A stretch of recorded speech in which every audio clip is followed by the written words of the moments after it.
or if we're fearing for our life, what are we going to do? Claim the promises. Oh, you said one word. Hmm? Okay, say it again. Persevere in prayer. That's the key. What Jacob was doing when he was pleading with God and said, I will not let you go, this was to us a symbol of prayer. If you're in trouble, what do? You pray. Because our God has an answer for all of our troubles. There's a statement that says the gospel is a wonderful simplifier of all life's problems. If a dog is chasing you, what's the first thing or the first name you're going to call out? Is it going to be mama or daddy? See, prayer. It should be that natural to us. Now, we're talking about trouble that a pen can't even picture. You can't even describe what it's going to be like. And prayer is going to be our best friend during that time. But again, we're told wrestling with God, how few know what it is. That means prior to the time that we're speaking of, we've been neglecting that best friend. We've been neglecting prayer. And then when we come upon troublous times or we're in a thick trial, we seek to learn how to wrestle with God. Not saying that it's impossible, but that's not the best time to wait. While trouble is not directly pointed at Seventh-day Adventists, while we still have freedom in the earth to do certain things, especially in America, we should be acquainted with prayer like Jacob did. He wrestled all night. Do we know what that's like? To wrestle all night with God on our knees? Let me just tell this story. There was a man who was a minister, and the man could barely walk. When he came to church, he had to get help, going upstairs, getting to the pulpit and so forth. And so someone asked him, was he like a sports player or something? Why are your legs so bad? You know what his answer was? He spent a lot of time on his knees praying for his congregation, to the point where he could barely even walk. That's wrestling with God. Somebody had a comment. Okay, let's go to Monday's lesson and look at this wrestling.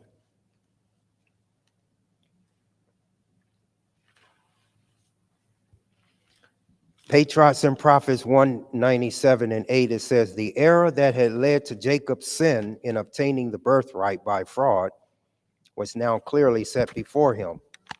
He had not trusted God's promises, but had sought by his own efforts to bring about that which God would have accomplished in his own time and way.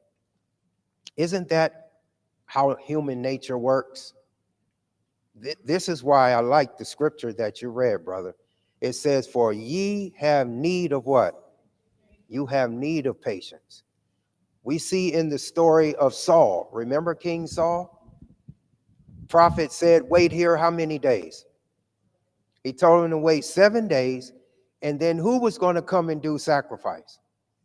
Samuel was, right? What did he do? He went and did it himself. And then what happened? Anyone know? Yes, Samuel rebuked him, but this is just how it works, brothers and sisters, because God's promises, I think I'm saying this correctly, knows no haste or delay, right? When God comes, he's going to be right on time. So as soon as Saul began to do what he was told Samuel was going to do, who shows up? Samuel. Isn't that how God works? See, you have need of patience. And then soon as you go and try to do what God only can do, here comes God. And then you miss the blessing. It says, he had not trusted God's promises, but had sought by his own efforts to bring about that which God would have accomplished in his own time and way. What do you get out of that? You have some personal experience with this statement? I mean, is this how human nature works? That God's promise, when I put it side by side with my situation, and I can't see God's promise being the answer to my situation, maybe if I just do this, like help God a little bit. I mean, is that foreign to you? Have you ever been in that situation where you try to accomplish what God said he would because, Lord, maybe you're taking too long. Maybe you are just taking too long and I need this like yesterday. But what about the part where Rebecca, I mean, she was a part of the plan too, because I don't know if Jacob would have gone through with it had not Rebecca come up with a plan, to, allow him allow his skin to have the hair, like she put on the, hair on his body and